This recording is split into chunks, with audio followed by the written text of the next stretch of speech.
Well, hello. I'd like to thank you all for joining our on-demand session today. The title of our project and presentation is Identifying and Overcoming Barriers to College Completion, Perspectives from Inland Empire Transfer Achieving Students. My name is Eric Michael. I am the Principal Project Investigator, and this is actually my third year participating with NIST, and I'm really excited to be here and excited to be able to participate once again with this conference. Um, I am with the organization Growing Inland Achievement, located in the Inland Empire region of Southern California. Just very briefly about GIA, as we call it, is a regional collective impact nonprofit organization that works to achieve educational and economic equity. We research issues and opportunities, resource innovations and solutions, and connect diverse stakeholders to transform the Inland Empire through education. A little bit of background about the Inland Empire. The population of the IE is roughly 51% Hispanic, but that number is growing. But Hispanics, two times as many Hispanics actually have no post-secondary education compared to non-Hispanic whites in the region. Among IE college-going students, 55% of them attend community colleges. With 58% of those students actually identifying as Hispanic or Latino. Students in the IE have been found to be less likely to earn a college degree than the rest of California, with the lowest three-year college completion rate. And IE students have been found to be the second least likely across California to achieve transfer. So, you know, there are unique challenges facing IE community college students. And, the Through the Gate report asserted this as well, saying that these students may face unique challenges and barriers along their transfer journey. And they in fact do. Studies on the needs of Latinx community college students support that assertion.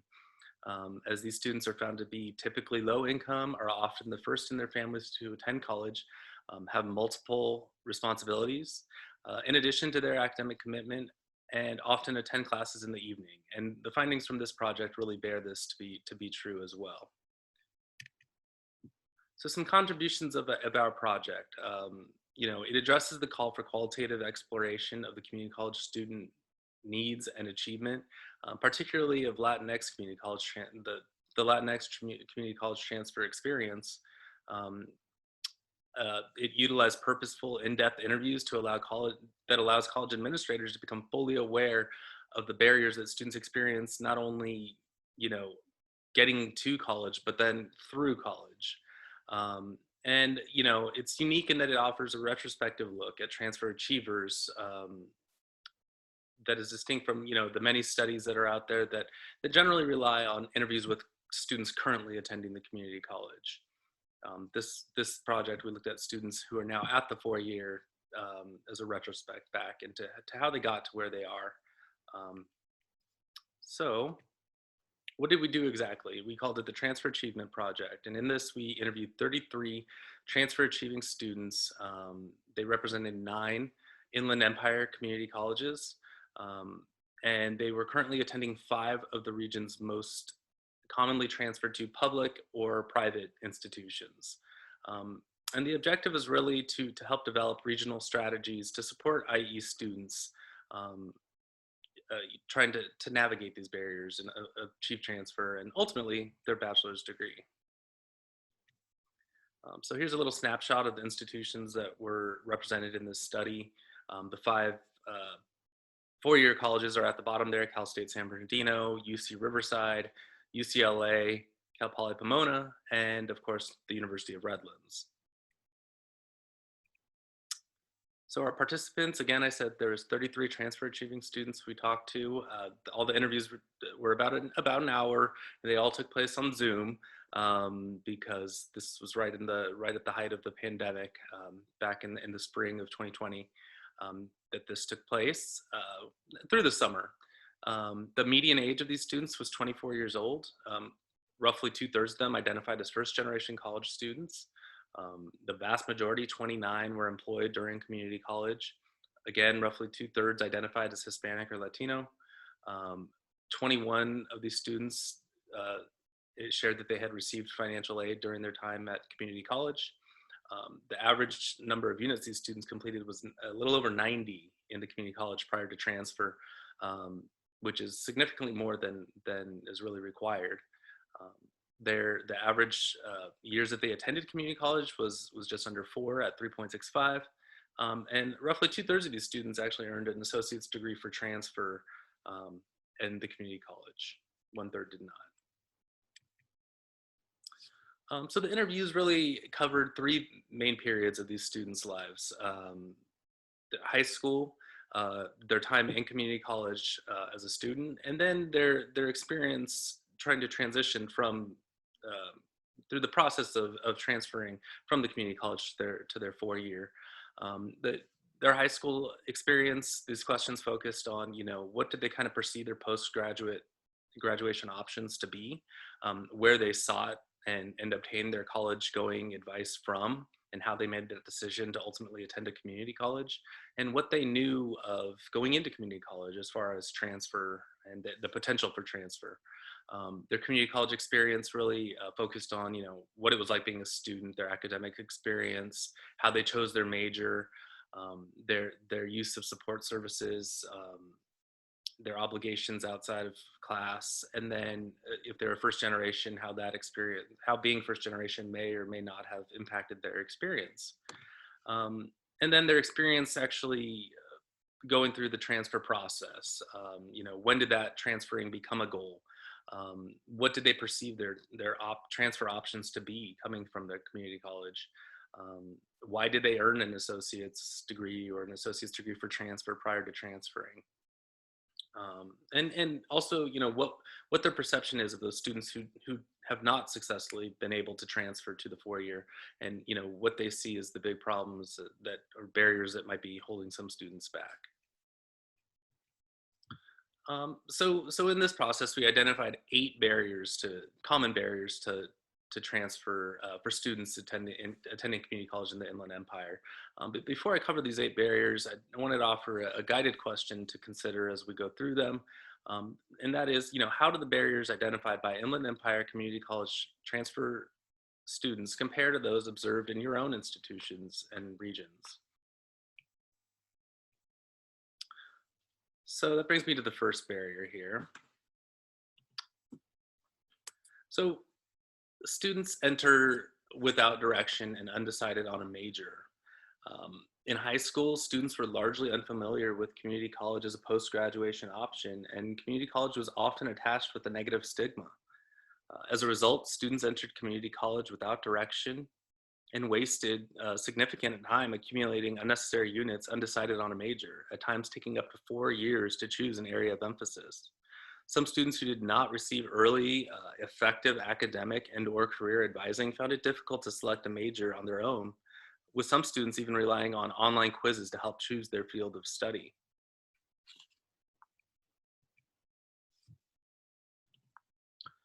The second barrier commonly identified was underutilized or ineffective advising services. Many students did not obtain academic advising to map out a path to transfer, or they received what they described as ineffective advising that turned them off from ever returning beyond that initial session.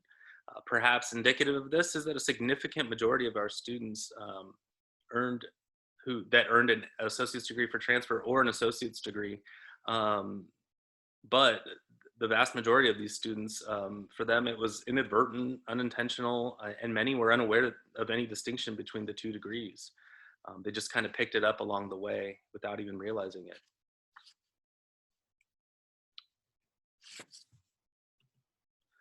The third barrier identified is low priority registration. This was a substantial barrier for students to achieving timely transfer. It slowed their progress as some students resorted to taking fewer and/or unnecessary courses.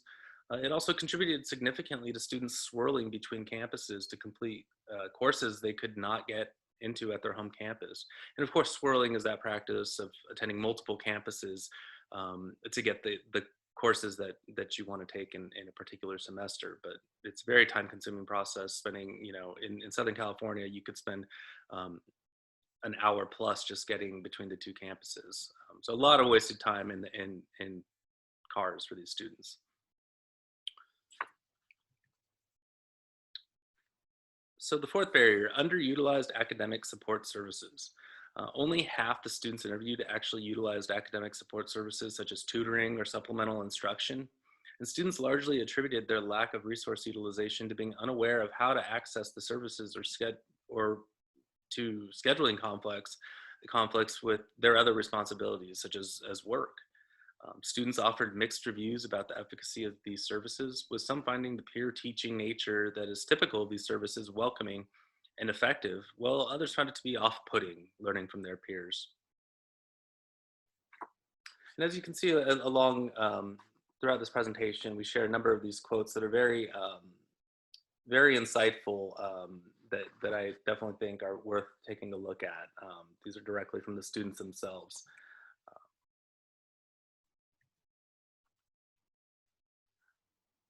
So the fifth barrier identified was really a financial barrier, and that's paying out of pocket and or mismanagement of their financial aid funds. While most students found paying community college tuition manageable, additional costs added up, including internet service, transportation, and technology fees for online courses.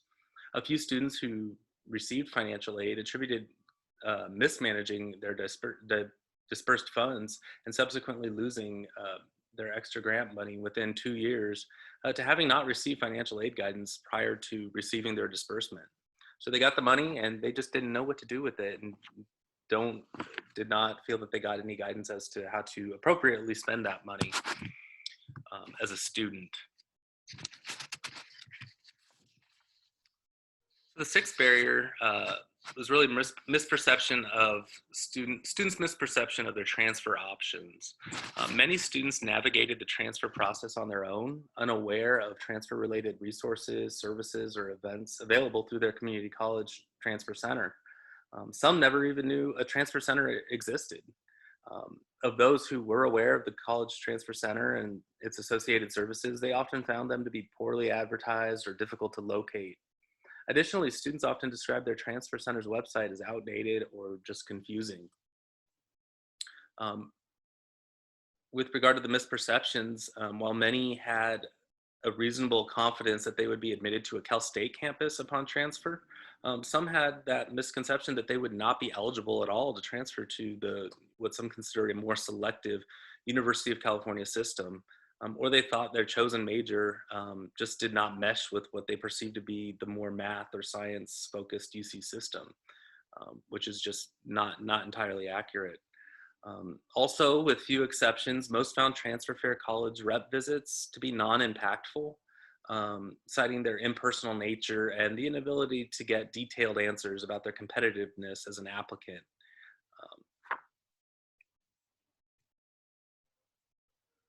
So the seventh barrier identified for about 2/3 of these students was just being a first generation college student, which we're all pretty aware of, I think. But many first generation college students cited the disadvantage of not having a parent or family member as an additional resource to help prepare for the college process or to answer technical questions about registering for classes or financial aid. Some of these students also face competing cultural and familial demands of loved ones who are not familiar with the challenges of college.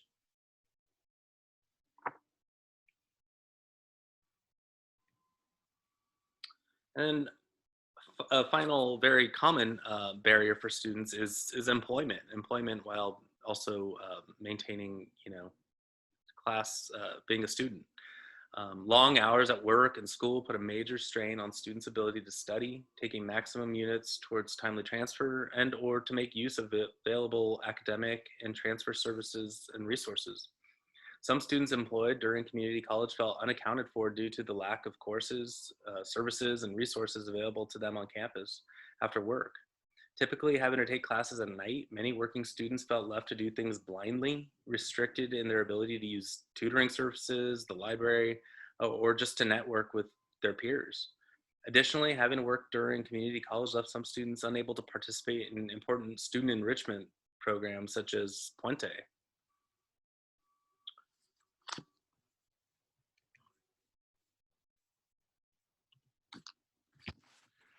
So after covering the barriers, students also identified a number of individual strategies as well as institutional strategies that they use to navigate these barriers.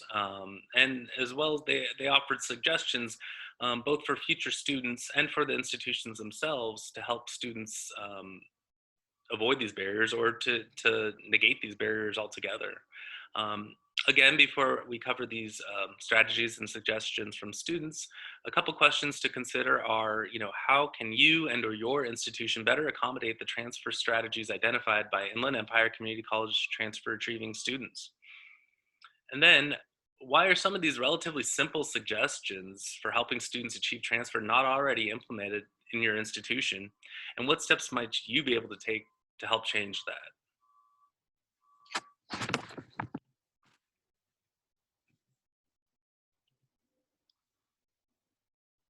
So the first strategy identified were just conversations with current or former community college students. This was a powerful tool to avoid entering community college without direction or awareness of the opportunities community college can provide. Whether it was a sibling, a high school counselor, an aunt, or an uncle, these conversations enlightened many to the cost savings, uh, opportunity to maintain employment, and the potential for transfer that community college provides.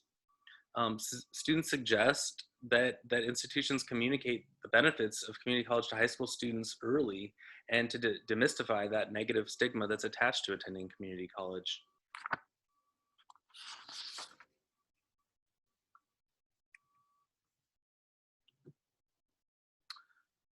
The second strategy suggested by students was early identification of their transfer intention and their major.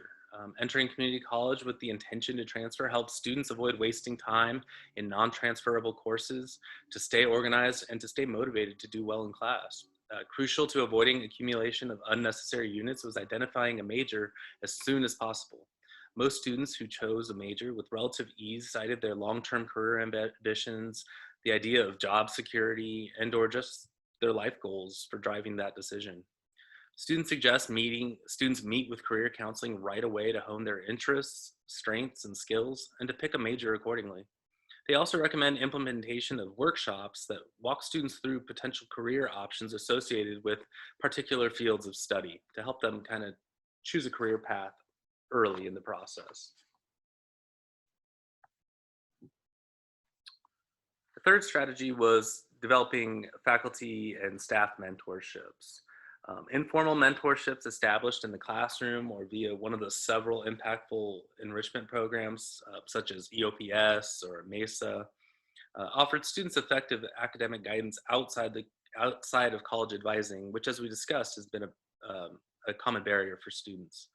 Students suggest that future students join student enrichment programs and develop a network of like-minded students and mentorships who could be pivotal in navigating transfer and financial aid, the financial aid process, and also in identifying academic or professional development opportunities outside of the college.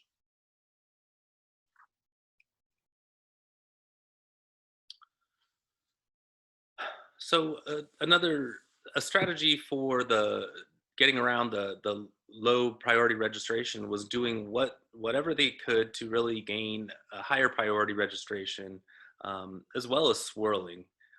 Students did what they could to gain priority registration. Strategies included attending orientation, using their veteran status, participating in student enrichment programs like TRIO or the honors program, or for one student even joined the soccer team, because if you were an athlete, you got priority registration at that college. Um, Also, swirling between the multiple campuses was used by many students to stay on pace for transfer. But of course, as I mentioned earlier, it has its own challenges, particularly for working students. Spending significant time commuting between campuses put a strain on their time management, as well as resulted in some increased anxiety for some students.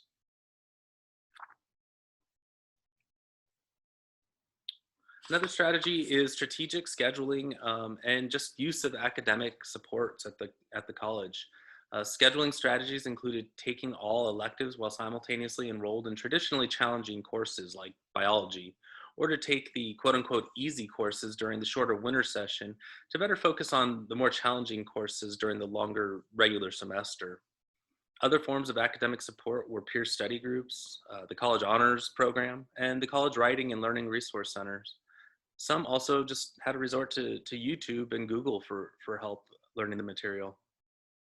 Students suggest that community colleges partner with their regional four-year institutions and implement a tutoring program where the university students fulfill any kind of requisite fieldwork hours they may need to obtain by tutoring the local community college students. Um, Also recommended was increased use of social media and email communication, explaining the available academic services and events to students. In-class presentations and instructional videos demonstrating the step-by-step process for how to walk in and access academic support services was also suggested by students.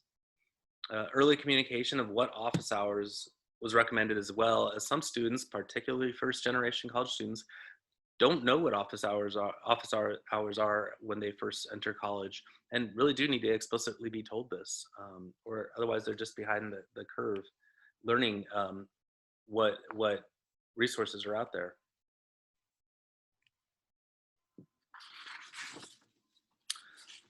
So fee waivers, grants, and free Wi-Fi. More strategies used by students. Several students utilized the California College Promise Grant, formerly known as the BOG fee waiver. This was key to allowing students the freedom to take as many courses as possible in a given term. Some students also qualified for additional Promise Grant funds that covered their books and supplies. A few utilized the Veterans Fee Waiver or non-resident tuition waiver, while other students used the RTA bus rides that had free Wi-Fi on them, or they parked their car in front of a Starbucks and strategically just use the free Wi-Fi from Starbucks, um, where they would do their studies and get their work done. Students suggest informing students of potential eligibility and how to apply for public assistance programs such as CalFresh and EBT to help these students out financially, um, in addition to the fee waivers and grants they might be receiving. Participating in student enrichment programs that offer scholarships or paid internships are also recommended. For example, MESA at College of the Desert was mentioned by a couple students.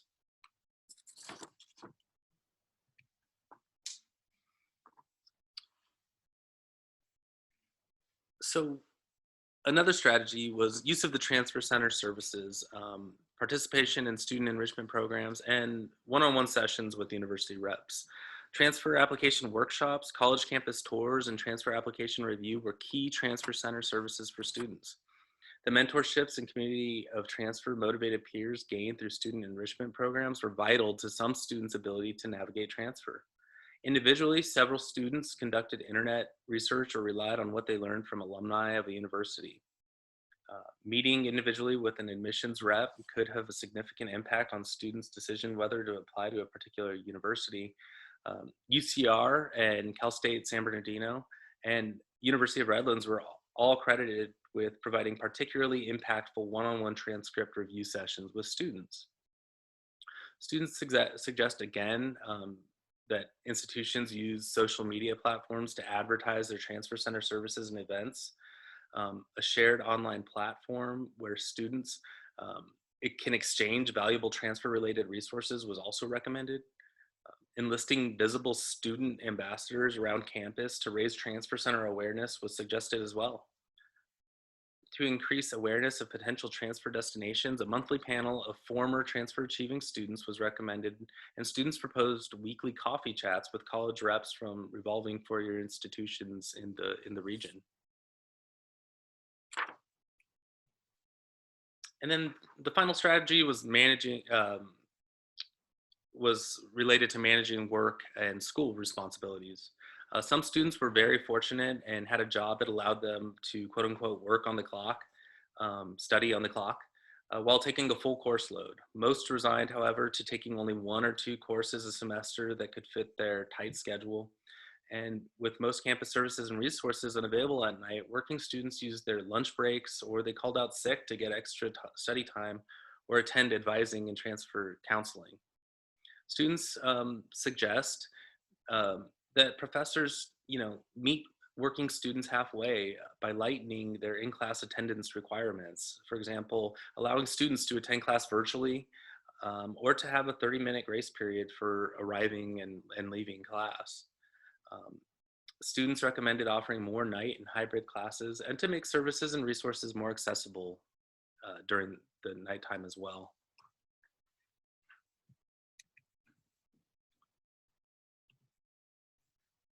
So we wanted to put some of the student feedback into actionable items for the institutions out here to be able to provide for their students. So for preparing students for success in community college, we need to educate high school students about community college and potential transfer, and to create opportunities for students to talk to current or former community college students. Upon enrollment, we need to provide timely advising to help students decide on their major and their plan for transfer right away.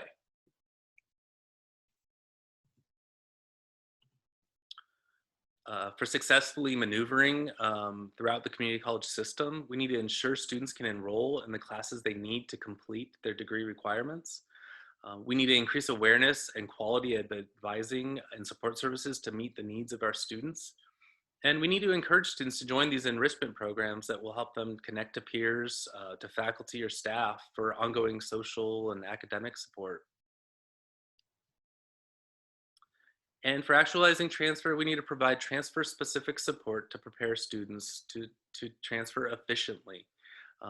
So we can maybe bring down some of those units. That unit number that we saw was at 90 for these students.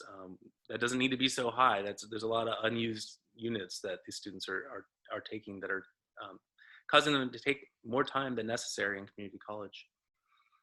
For managing external factors, we need to offer financial advising and support for students. We need to provide support for first generation college students specifically, and we need to identify strategies to support students who are still balancing that school and employment dichotomy.